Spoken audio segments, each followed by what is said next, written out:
Today is October 17th. I will tell you a story. I tie one last pink balloon to the fence post and step back to survey my handiwork. The backyard looks magical if I do say so myself. 9 pink place settings dot the picnic table, each with a matching napkin folded into a crown. The bounce house, a $275 splurge that made my credit card wince, stands inflated and waiting, its princess turrets gleaming in the October sunshine. The pixel princess cake from Mila's favorite video game sits on the dessert table. 9 candles standing at attention. Perfect, I whisper, though nobody's around to hear. I glance at my watch for the third time in 5 minutes. 11:42. Mom and my sisters should be here by now. They promised to come early and help set up, but that promise evaporated like morning dew, just like always. The sliding glass door squeaks open behind me, and Mila bursts into the yard twirling. In her new birthday dress. The purple fabric, her royal color, sparkles in the sunlight as she spins. Mom, is it time? Is it time? She bounces on her toes, then freezes. Her eyes dart around the empty backyard, scanning for faces that aren't there. Where's Grandma? And Aunt Savannah and Aunt Lacey? Are they bringing Tyler with them? Did they see the bounce house yet? I force brightness into my voice. They're on their way, sweetie. Probably just running a little late. Mila's face falls for just a second before she rebuilds her smile. Okay, I'm gonna watch for them from the front window. Cried. She dashes back inside, and I bite the inside of my cheek until I taste copper. I should have known better than to believe they'd show up on time, or at all. The doorbell chimes, and I hear Mila's excited shriek from inside. I hurry around the house just in time to see my daughter's face collapse as she opens the door to find only Aunt Carol standing there, a wrapped present tucked under her arm. Happy birthday, sweet pea, Carol says, stooping to hug Mila. My daughter hugs her back but peers around Carol's shoulder, searching the empty driveway. Is Grandma coming with you? Carol straightens, her eyes meeting mine over Mila's head. Something like anger flashes across her face before she smiles down at my daughter. I came on my own today, honey, but look what I brought you. She hands Mila the gift, beautifully wrapped with a bow that must have taken 20 minutes to perfect. That's Aunt Carol for you. Always thinking about the details. Thank you, Mila says, her voice smaller now. She clutches the package to her chest and looks back at me. Mom, can I put this with the other presents? Of course, baby, the party's already out back. As Mila disappears into the kitchen, Carol steps inside and closes the door. Eleanor and the girls aren't coming, are they? She asks, not bothering to whisper. My phone buzzes in my pocket before I can answer. I pull it out, already knowing what I'll see. Don't be dramatic. It's just a kid's party. We'll make it up to her at Christmas. My mother's words burn on the screen. Just a kid's party. Just my kid's party. I'm guessing that's your answer, Carol says, watching my face harden. She squeezes my arm. I'm sorry, Maya. The doorbell rings again, saving me from having to respond. Parents start dropping off classmates. 8 little girls in party dresses, bearing gift bags and birthday cards. My neighbor from across the street arrives with folding chairs and a cooler of juice boxes. 2 doors down, Mrs. Wilson brings an extra tray of finger sandwiches and a sympathetic smile. For the next hour, I move through the party like I'm underwater, taking pictures, serving cake, supervising the bounce house. Through it all, Mila keeps looking toward the gate, her eyes lighting up every time. It opens, then dimming when another classmate arrives instead of her grandmother. When are Grandma and Aunt Savannah and Aunt Lacey and Tyler coming? She asks for what might be the 10th time, tugging at my shirt as I refill the snack bowl. I'm not sure, sweetie, I say, smoothing her hair. But look at all your friends who came to celebrate with you. She nods and runs back to the bounce house, but the slump in her shoulders tells me everything. This isn't the first time my family has let her down, and something in her 9-year-old heart knows it won't be the last. My mind drifts to last Christmas, when I maxed out my credit card buying gifts. For everyone, $840 worth of presents I couldn't afford because family matters. 3 months ago, I covered Savannah's salon rent when she came up short, $1,650. That I've never seen again and probably never will. Maya can handle it. They always say she's good with numbers. Good with numbers, like that somehow translates to having extra money. Ever since Dad walked out when I was 20, Mom has treated me like an ATM with legs. "You're the head of this family now," she declared the day after he left, as if his departure promoted me to his position of financial provider. My phone pings with a notification. I glance down and my stomach curdles. Savannah has posted on Instagram a photo of her, Mom, Lacey, and Tyler raising mimosa glasses at some fancy brunch spot downtown. The caption reads, "Family first. Family first. Right. Mom. Mom." Mila's voice breaks through my thoughts. She's standing by the present table, surrounded by her friends, ready to open gifts. I tuck my phone away and plaster on a smile. "Coming birthday, girl?" The girls cluster around as Mila tears into her presents. She thanks each friend with genuine delight.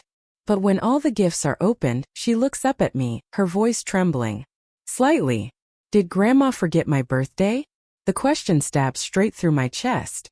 I open my mouth, searching for words that won't come, when Aunt Carol steps in. "Your grandma has a terrible memory sometimes," she says, winking at Mila. "But that just means you might get a surprise another day." Mila brightens a little at this possibility, and the moment passes as the girls rush back to the bounce house for one last jump before their parents arrive. Carol squeezes my hand. "This isn't right, honey." I nod, not trusting myself to speak. When the last classmate has gone home, I retreat to the kitchen with a stack of plates, letting silent tears fall as I wash each one.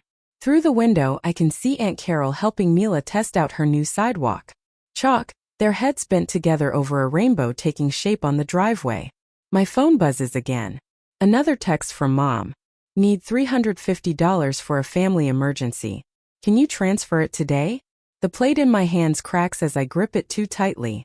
I stare at the message. At the timestamp, 3:48 p.m. Right in the middle of the party she couldn't be bothered to attend. Something inside me breaks too. A dam I've been patching for years. I set down the broken pieces, dry my hands, and stare at the message a moment longer. The time for tears is over. A week later, my phone buzzes against the kitchen counter while I'm making Mila's lunch. A peanut butter sandwich cut into triangles, apple slices arranged in a smile, and a note with a little heart. Small gestures to show her she matters. The phone buzzes again. And again. The family group chat. I wipe my hands on a dish towel and pick it up, my stomach already tightening. 1 week since Mila's birthday disaster, and I've barely heard a word from any of them. The screen lights up with my mother's message. Exciting news. Savannah's Sweet 16 venue is confirmed. $1,850 per guest, with Maya covering Grandma's share since she's on fixed income. Details attached. I nearly dropped my phone. Sweet 16? Savannah is 26 years old. Mom means sweet 26. Lacey clarifies in the next message. Theme is second chance at Sweet 16 since her real one was at the VFW hall. My fingers tremble as I open the attached PDF. There, printed in glossy color, is a sponsorship page with my LinkedIn profile picture prominently displayed under Platinum sponsor Maya Allen. What the? I bite back the word, aware of Mila's small footsteps padding down the hall. Another text arrives from Lacey. Maya, you're the accountant. Just handle the deposit. Deadline this weekend. Not a request. A command. Mom. Mila appears in the doorway. Lego piece in hand. Can you help me with the spaceship? In a minute, sweetheart. My voice sounds strange, distant even to my own ears. I watch her shuffle back to her room, shoulders slumped in that way that's becoming too familiar. Just like at her birthday party. Just like every time my family makes promises they never keep. After Mila's door clicks shut, I sit at the kitchen table and open my banking app. The balance stares back at me. $4,213.47. Every penny earmarked for Mila's braces next month. On the counter sits the stack of medical bills from when she broke her arm 2 years ago. Insurance covered most of it, but the $1,200 deductible had cleaned out my emergency fund. I'd sold Grandma Rose's silver ring, the only heirloom I owned, to cover the emergency room visit. Grandma Rose, who taught me to balance a checkbook when I was 10. Who'd be horrified to see how her daughter treats her granddaughter. My budget spreadsheet is open on my laptop, color-coded, precise to the penny. Rent, $1,025. Utilities $187.32. Groceries $420. Car payment $315.76. After-school care $240. The margins are thin, but we make it work. Our small two-bedroom isn't much, but I've made it a home. Clean, cared for, safe. I scroll through old Venmo requests from my family. Last month, $650 for Savannah's salon. Emergency. Month before, $420 for mother's new patio furniture. Christmas, $840 for family gifts. None repaid. None even acknowledged beyond a quick "thanks sis" text. My mother, Eleanor, has perfected the art of financial manipulation. She wields guilt like a credit card with no limit. After all I sacrifice raising you girls alone, she'll say, conveniently forgetting it was her constant spending that drove Dad away. Savannah, my youngest sister at 26, runs a salon that hemorrhages money faster than she can highlight hair. Every crisis is an emergency, requiring immediate funds. Every loan is just until next month, but somehow next month never comes. Then there's Lacey, 24. Opportunistic and drowning in credit card debt from online shopping sprees she can't afford. Somehow, her financial problems always become my financial solutions. The doorbell rings, startling me out of my thoughts. "I've got it," Mila calls, running to answer before I can stop her. I hear Aunt Carol's warm voice in the entryway. "Hello, sunshine. Is your mom home?" Carol steps into the kitchen, arms loaded with a casserole dish. Her eyes narrow at my expression. "What happened?" she asks, setting down the food. I wordlessly turn my phone toward her. She reads the message, her mouth tightening into a thin line. "They've got some nerve," she mutters, sinking into a chair beside me. After missing her birthday, amor no. They had brunch instead, I say flatly. I saw the Instagram post. Carol reaches across the table and squeezes my hand. "Your mother has always been like this, even when we were kids. But you don't have to keep playing along." A knock at the back door interrupts us. Mrs. Wilson, my 71-year-old neighbor, waves through the window. I gesture her in. "Brought you some banana bread," she says, then stops, reading the room. "Bat time?" "Family drama," Carol explains. Mrs. Wilson nods knowingly. She's been bringing me casserole since Mila was born, offering wisdom without judgment. She saw how often I took time off work when family emergencies struck. Witnessed the parade of relatives asking for favors but never returning them. "Your coworker James called," Mrs. Wilson says. "Something about covering your shift tomorrow if you need it? Said to tell you he's returning the favor." James, always willing to swap shifts when mother demands my presence for some crisis. One of the few people who actually reciprocates. "Mommy." Mila stands in the doorway, clutching a piece of paper.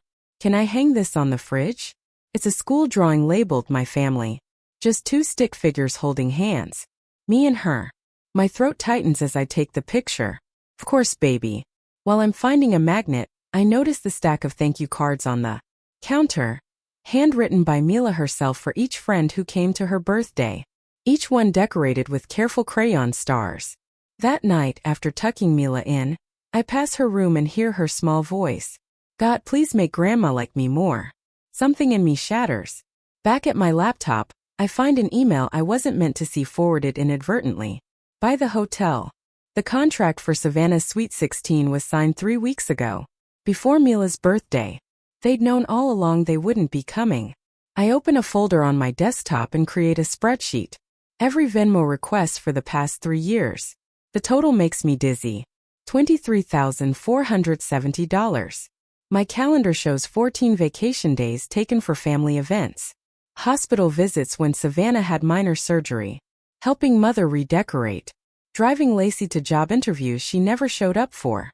0 days when any of them watched Mila while I worked overtime. I open Facebook. Mother has posted a family photo with the caption, "So blessed with my girls." The picture has been cropped. I was standing at the edge, cut out completely. The anger rises in me.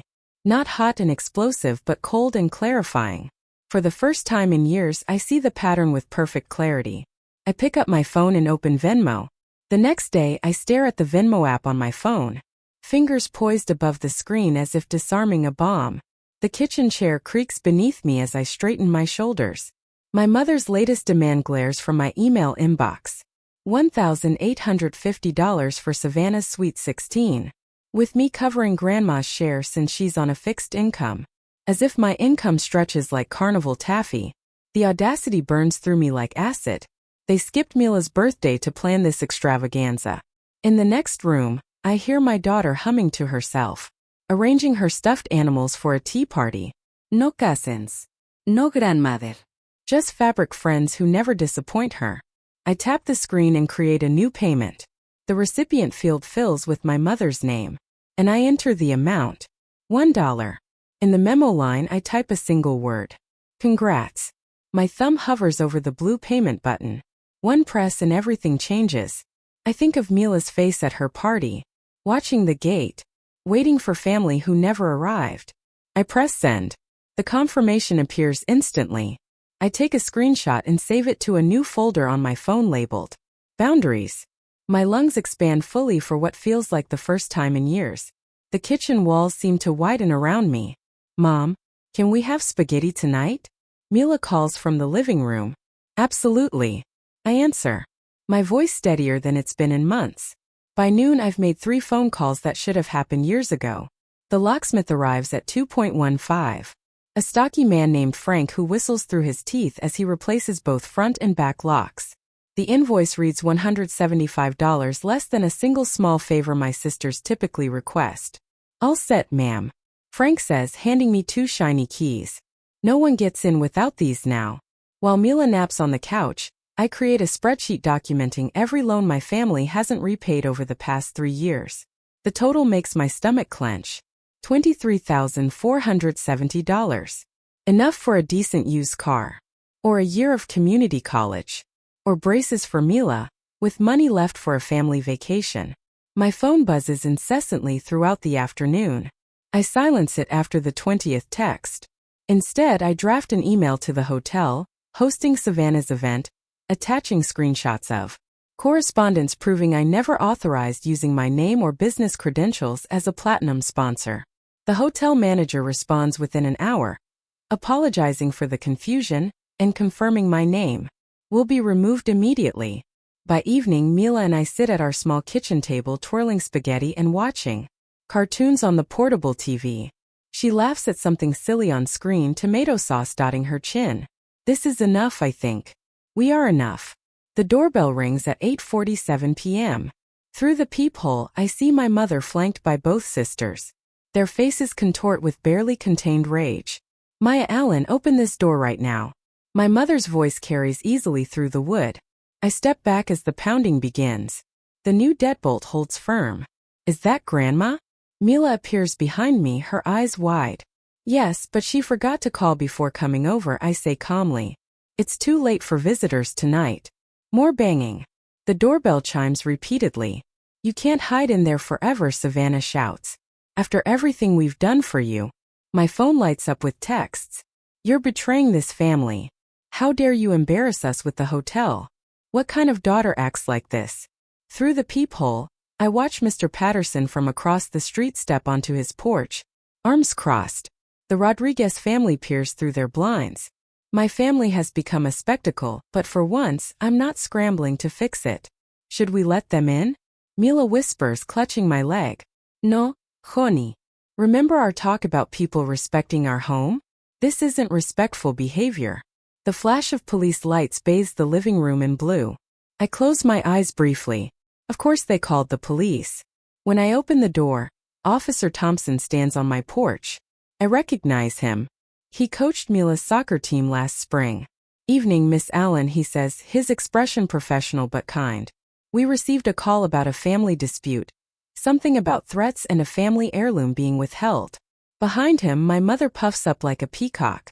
She's refusing to return property that belongs to our family, she announces, and she's sent threatening messages. I feel Mila's small hands gripping the back of my sweater as she hides behind my legs, her stuffed rabbit clutched to her chest. May I come in for a moment? Officer Thompson asks quietly. At my kitchen table, I show him everything. The texts, the emails, the receipts, the screenshot of my $1 Venmo payment. I've been financially supporting them for years without repayment. I explain. I changed my locks today because I'm establishing boundaries. There are no heirlooms, no threats, just me saying no for the first time. Officer Thompson reviews the evidence, his eyebrows rising occasionally. When he finishes, he leans back in the chair. They're used to you taking care of everything, he says.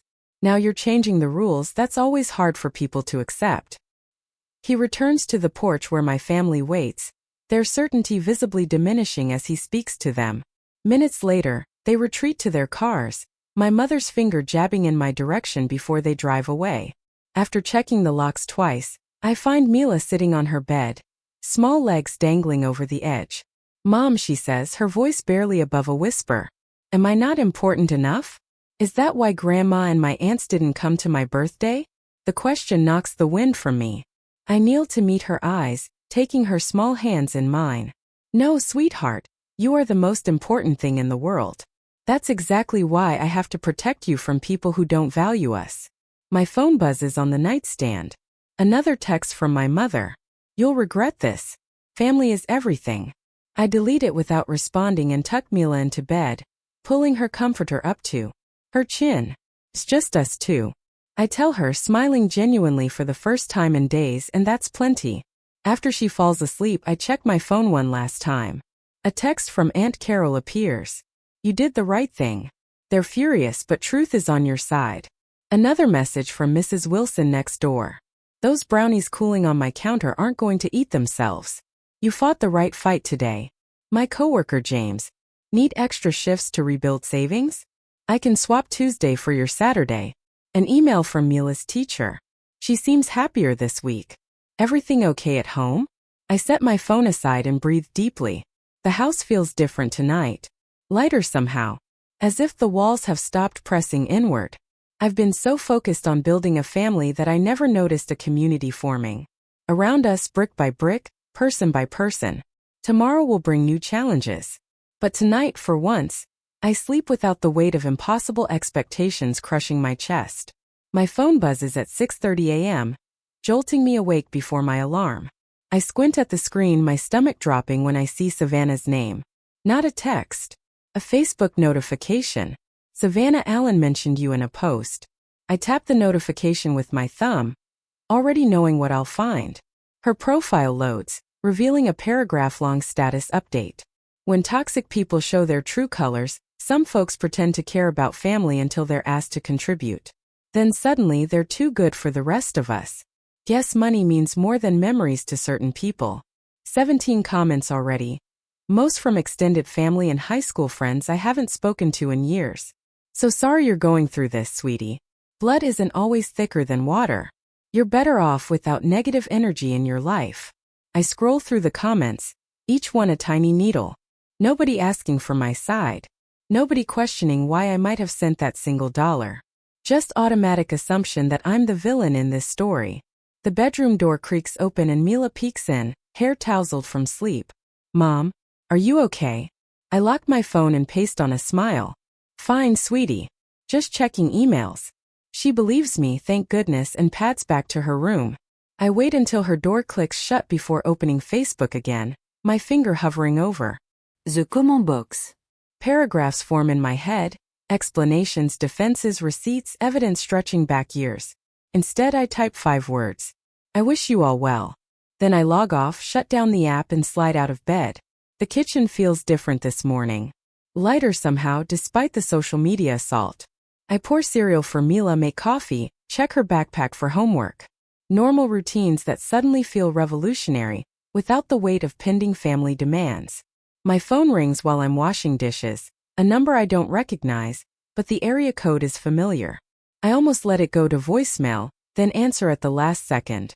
Maya, it's your Uncle Robert. My father's brother. A ghost from another lifetime.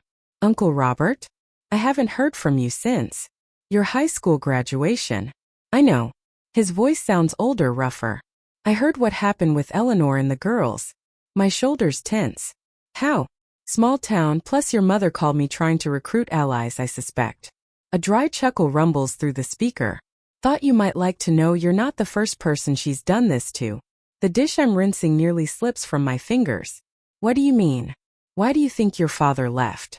20 minutes later, I'm sitting at the kitchen table, staring at a photo. Uncle Robert texted me. Dad at my 5th birthday party. Eyes hollow, shoulders curled inward. The same expression I've seen in my own mirror for years. History repeating itself, Uncle Robert had said. She drained him for years. Then she moved on to you. The doorbell interrupts my thoughts.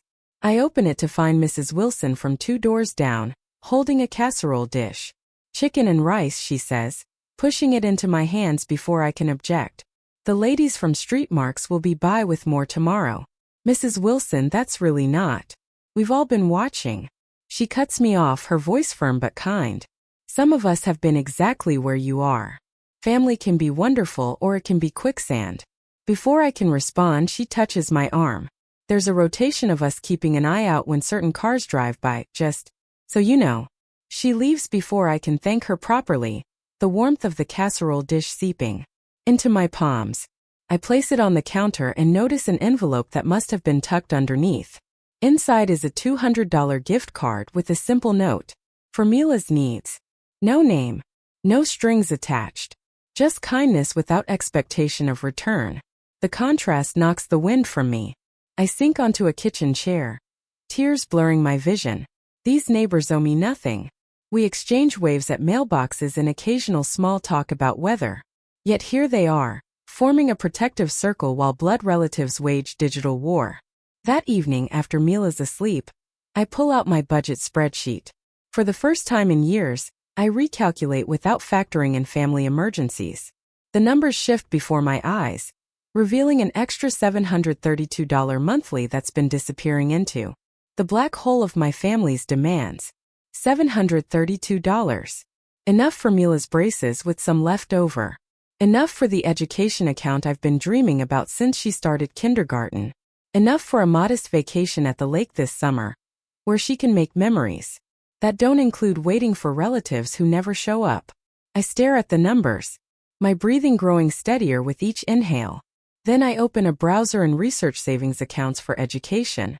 20 minutes later, I've opened one in Mila's name with a small initial deposit. A start. A seed. The next morning, grocery shopping feels different. I study prices out of habit but realize I'm not calculating each item with the razor-thin margins of before. At the checkout, I splurge on a bunch of tulips, $24 for no reason except they're pretty and will make our dining table cheerful. This small rebellion against scarcity brings a smile to my face that lasts all day. Saturday morning, Mila wanders into the living room while I'm folding laundry. She's wearing her favorite pajamas, the ones with rainbows that are getting too small, but she refuses to give up. Aren't we going to Aunt Savannah's party today? She asks, casual as can be. My hands freeze mid-fold. What? The Sweet 16 party. I saw it on your calendar before. She shrugs. Taylor from school is going. Her mom is friends with Grandma. The familiar guilt surges through me, bitter as copper. Should I reconsider? Am I being too harsh? The questions cycle through my head, old programming trying to reassert control. Then Mila adds, I don't really want to go anyway. Those parties are boring. You have to wear itchy clothes and smile all the time. Decision made. How about we go to the park instead? The basketball courts should be empty this early. Her face lights up. Can we get ice cream after? Absolutely. Hours later, we're sitting in a booth at Dairy Dream, sharing a $7 sundae. Chocolate fudge drips down Mila's chin as she giggles about beating me at horse. Her happiness is unfettered, genuine in a way I rarely saw at family gatherings where she walked on eggshells, desperate for attention that never came. A woman at the next table smiles at us. Would you like me to take your picture? I hesitate, then hand her my phone. She captures us mid-laugh, ice cream and all, our faces pressed together. When she returns the phone, I study the photo, messy, imperfect, radiantly happy. Nothing like the posed family portraits my mother insists on each Christmas, where everyone holds strained smiles and calculated positions. I like this way better than a fancy party, Mila declares, diving back into the sundae. So do I. I realize. So do I. My phone chimes with a text from Aunt Carol that night. I dry my hands on a dish towel and tap the notification. You dodged a bullet, her message reads. Sweet 16 disaster. Complete train wreck. I sink into a kitchen chair, torn between curiosity and relief. My thumb hovers over the call button, but Carol beats me to it. The phone rings and I answer. What happened? I ask, voice hushed so Mila won't hear from her bedroom. Carol's laugh crackles through the speaker. Where do I start? They seated your mother next to the smoke machine. You know how her asthma acts up. She spent half the night coughing and complaining. Of course she did. I can picture her, dramatically waving her hand in front of her face, making sure everyone notices her discomfort. Savannah fought with the DJ over every song. The poor man looked ready to unplug everything and walk out. Carol lowers her voice. And when the bill came, Eleanor's face turned whiter than that fancy tablecloth. Suddenly nobody could make eye contact. I wind the dish towel around my finger. How much was it? Let's just say they went way over budget without your platinum sponsorship. They kept glancing at the empty chair where you were supposed to sit, like they'd saved a spot for your wallet.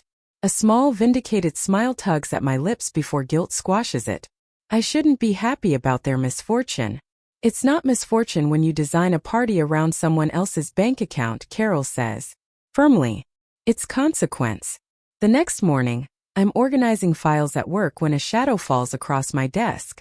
I look up to find my mother standing there, wearing her Sunday dress. We need to talk, she says, loud enough that my coworkers glance over. My stomach drops, but I keep my voice level. This isn't appropriate, Mom. I'm working. She sets her purse on my desk, covering the spreadsheet I've been updating for the past hour. Family comes first. I stand, guiding her toward the break room with a light touch on her elbow. 10 minutes, I whisper. Inside, she launches into a speech about forgiveness and family duty that sounds rehearsed. I recognize pieces of Pastor Wallace's sermons woven throughout. Speaking of Pastor Wallace, she says, adjusting her pearl earrings. He called me after service today. He's concerned about our family division. Said reconciliation is God's way. I stare into my lukewarm coffee. Did you tell him why we're divided? She waves dismissively.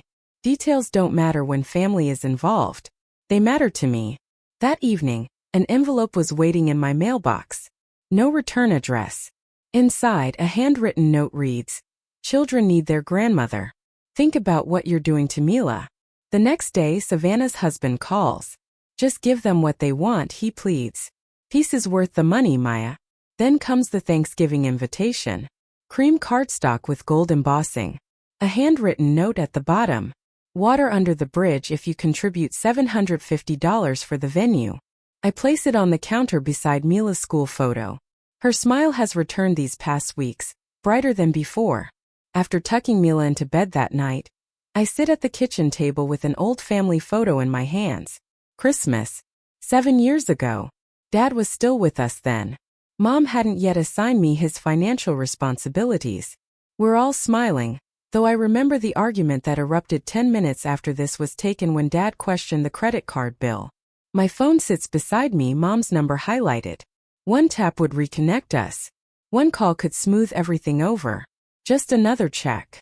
Another withdrawal from my savings. Another promise I'd make to Mila that I'd have to break when their next emergency arose. Mila's voice echoes in my memory. Am I not important enough? I place the old photo in a drawer and replace it with her school picture. The girl with the confident smile deserves better than what I had. The next morning I draft a letter. Not an emotional plea, but a documented history. Every loan. Every missed event. Every broken promise with dates and amounts. Terms for future contact laid out in clinical precision. Boundaries with consequences spelled out in language. Even Savannah could understand. I make copies. One for Mom. One for each sister. One for Pastor Wallace with a cover note explaining the financial manipulation he's been unknowingly supporting. The final sentence takes me 3 attempts to write. This isn't about money. It's about respect. I sign each copy, slide them into envelopes and send them certified mail. 2 days later, a small envelope arrives addressed to Mila. The return address belongs to Bethany Thompson, a classmate who couldn't attend her birthday party. Mila tears it open at the kitchen table, her eyes widening at the handmade card covered in glitter and stickers. Sorry I couldn't come. Happy 9th birthday, she reads aloud. She tilts the card and $3 bills flutter to the table. A note explains. For ice cream. I'm saving up for a bike but wanted you to have this. Mila handles the money like it's made of glass. Mom, can we get ice cream tomorrow? Of course we can. She carefully places the card on our refrigerator, straightening it 3 times until it's perfect. This is the best card ever, she declares. I watch her skip off to her room, the $3 clutched in her hand. $3 from a child saving for a bike. Worth more than all the hollow promises my family ever made. The phone rings that evening. Grandma's number. I almost let it go to voicemail but answer on the final ring. Maya, you need to fix things, she says without greeting. Your mother and sisters are fighting constantly since that letter arrived. About what? Money, what else? Your mother says Savannah pushed too hard with that Sweet 16 business. Savannah says Lacey promised you'd cover more than your share. They're all blaming each other for driving you away. I close my eyes, familiar pressure building behind my temples. For a moment I'm tempted to step in, to mediate as I've always done.